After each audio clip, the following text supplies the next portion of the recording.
सादुल्ला शाह साहब के दो चार अशार सुन लें जो बिल्कुल हस्बे हाल है। जालिम ने जो कहा वही मनकूल हो गया, जालिम ने जो कहा वही मनकूल हो गया, कानून उसके पाँव की बस धूल हो गया।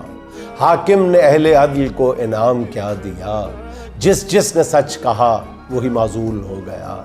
हम लोग जुल्म सहने के आदी हुए तो फिर, हम लोग जुल्म सहने के आदी हुए तो फिर जालिम का जुल्म करना भी मामूल हो गया। राहे वफा में कैसा अजब मोजज़ा हुआ, कांटा जो पाँव छू गया वो फूल हो गया। राहे वफा में कैसा अजब मोजज़ा हुआ, कांटा जो पाँव छू गया वो फूल हो गया।